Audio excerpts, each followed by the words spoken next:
One of the most common things that you might be called upon to measure someday if you're in the environmental science field is vegetation.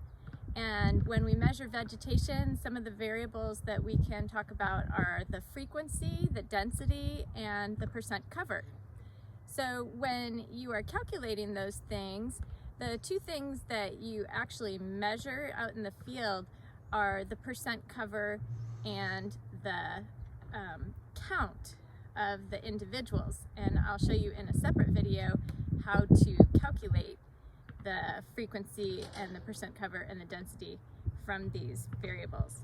So the tool that I'm using today, I made from your kit.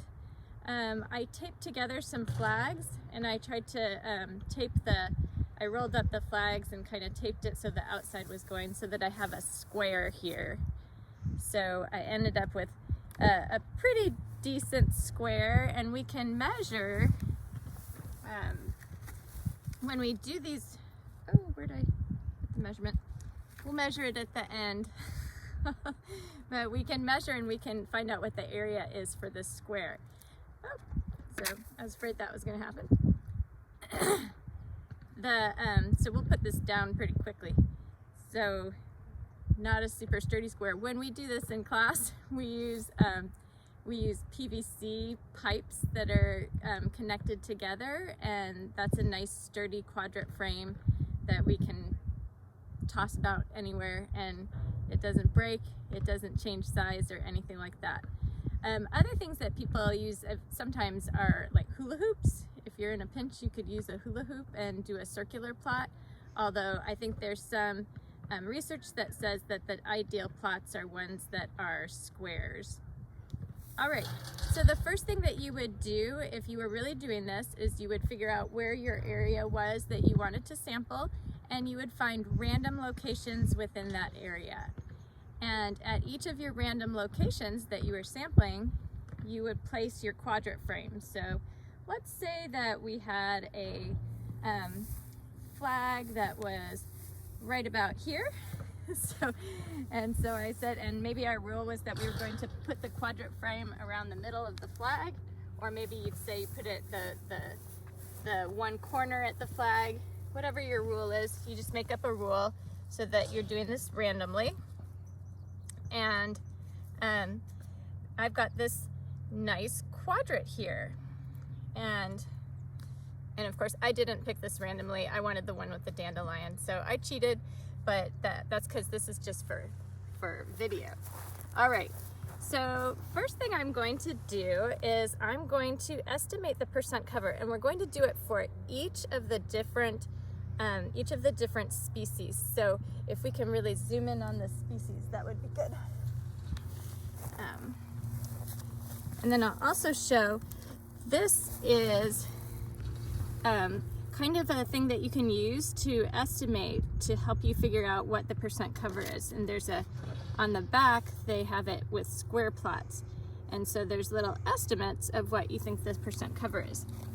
And so first thing I would do is I would just kind of look around and I would see what I've got in here.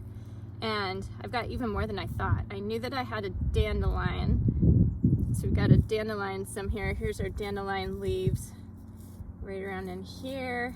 And right here's another dandelion. Here's another dandelion. Here's another dandelion, dandelion, dandelion. And we've got grass. So this looks like it's one, yeah, we've got a bunch of grass. And we'll have to decide how we're going to count that, because it seems like it might be one bunch. And then we've got some mallow. So we've got a mallow plant, it looks like. Looks like just one mallow plant with a bunch of leaves. Oh, no, maybe two mallow plants. One over here too. And, oh, another mallow plant here. So first thing I'm doing is I'm just kind of looking through to see what I have. And I've got some clover here, quite a bit of clover. And then some dead things in there, but we're just going to count the live material now. So the first thing I would do is try and estimate the percent cover. So for dandelion, I've got some here, and I've got some here, got some here.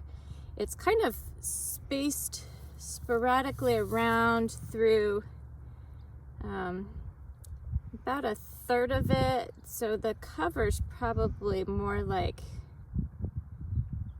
I'm gonna say maybe, let's see, so I'm gonna guess at first 10%. One thing that you can do is you can figure out how many fists go across your frame. So I've got 1, 2, 3, 4, 5, 6, 7, about 7 fists. So like one fist would be like 1/49th, so 1/50th or so. So that's convenient. We could say it's like 1/50th of the thing. So 2 fists would be, no. 2%? Would be 2%, yeah. Yeah, so 1 fist is 2%. Got it.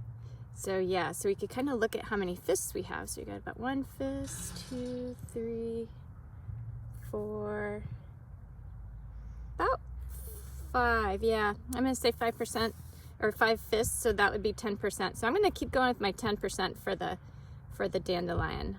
I'm gonna stick with that. Now for the mallow, I think if we added up all of the different mallow things, we might get maybe like just about a fist. So I'd say about 2% for the mallow. And for the clover, I'm gonna do my fist thing. 3,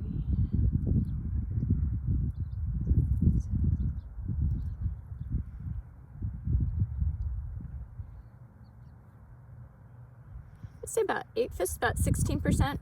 And let me just look at it and eyeball it. So here's our 15%, and I can say, does 15% clustered look great? And I say, oh, I don't know. I think it might be a little more. I'm gonna go with like 18. I don't want to go with 20, but I feel like it's a little more than 15. So I'm gonna go with 18. And I would write that down. So I'd be writing down all of these things for each one. So let's see, we got our clover, we got our dandelion, we got our grass. Let's see, so for grass, the cover, I'm looking here, just looking at that.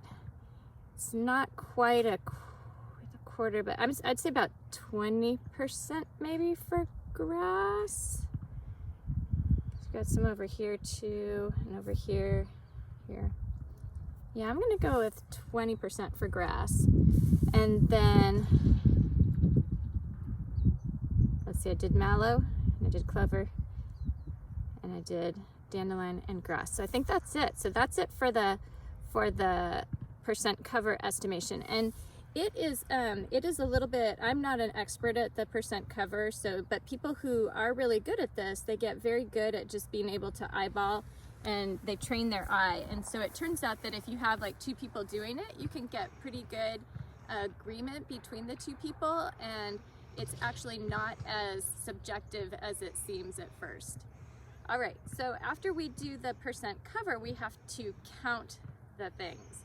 Now, when you look at this, there's sometimes that you look at something and you say, oh my gosh, that is going to be awful to count, especially if it were all grass.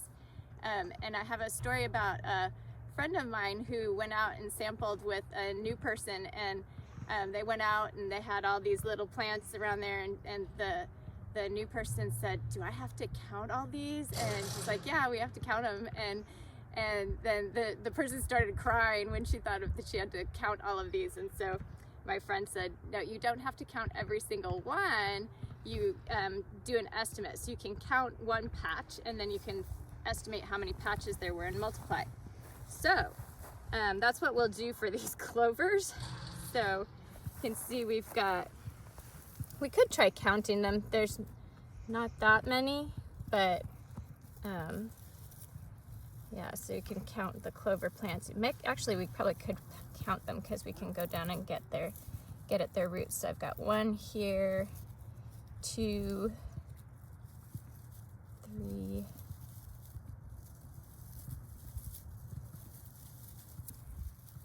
4,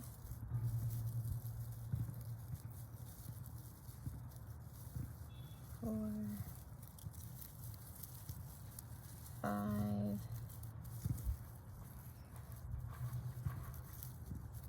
It's kind of hard to tell. 6,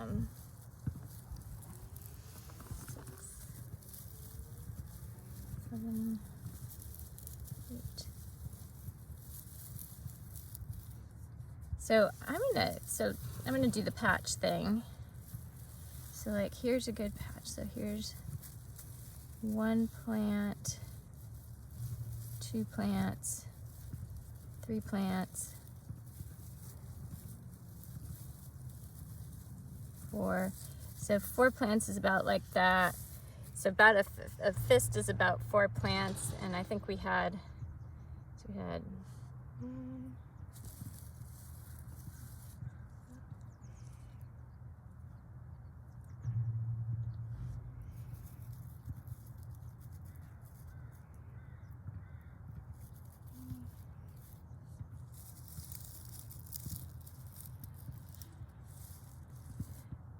I guess about 20, 30 plants, about 30 plants. If I were doing this for real, I might take a little more time and really actually count them out, because there's not that many. We could probably count them out and do a better job. With the dandelions, these should be pretty easy, right? Because we've got 1 plant, and then I think this one with the new, this is another plant, and then these are all the same plant, and this is another plant over here. It's all 1 plant, so that's 3, 4, that's still from 3, 4, and do we have any more over here? Oh, what's this? No, that's a grass. So we got four dandelion plants. Oh wait, 1. Oh yeah, that's still from the same one. Okay, so yeah, 4 dandelion plants, and the mallow plant we have. I think we just have the 1 mallow plant, or no, there's 1. This is all. Oh, no, there's 2 of them. So there's 2 mallow plants here. I think that's it. So 2 mallow plants. And then, oh boy, then we got the grass. So the grass is going to be interesting, because grass, you kind of have to decide how you're going to count it, because this almost looks like it's bunch grass. So like if I look, I have to decide, am I going to count each one of these, or is this all 1 bunch? And I think I'm going to count it as all 1 bunch and figure out how many bunches I have. But we could do it both ways. Well, we already did a big one with the clover where we had to decide. So here's 1, there's 1 bunch. And I think we've got multiple kinds of grass, but I'm just going to count grass all as 1. So we got 2 bunches, 3, 4,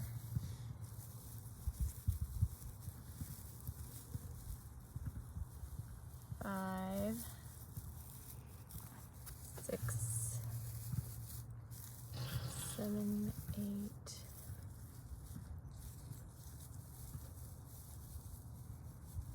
9, 10, 11. Some of these are just single blades, so we'll count them as a plant. 12, 13, 14,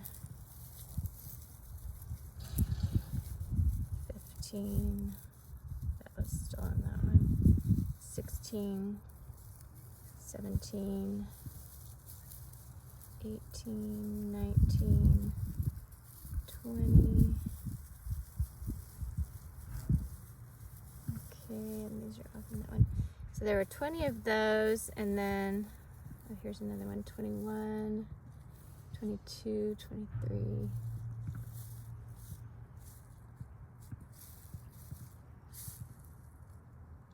I'm gonna say for now 23, but I think I would want to count all these little guys around here, and so I would count some more of those, and I would go back and count this again, because I did it really fast.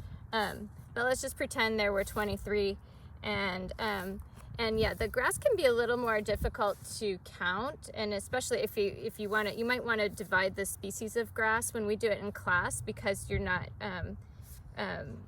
experienced in telling grasses apart, and because sometimes in the fall it can be really hard to tell the difference, or in the spring also when they're new grasses. We usually just lump them all together as grass, but this one actually had some different kinds of grass in here.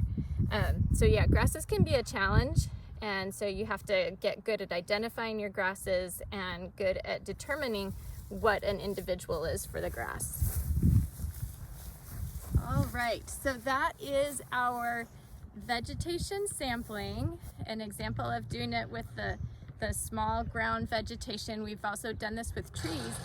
We can calculate the same things with grasses and forbs as we do with trees. So with both of them, we can calculate frequency, density, and percent cover. And so we'll talk about how we do that with vegetation and trees in a separate video.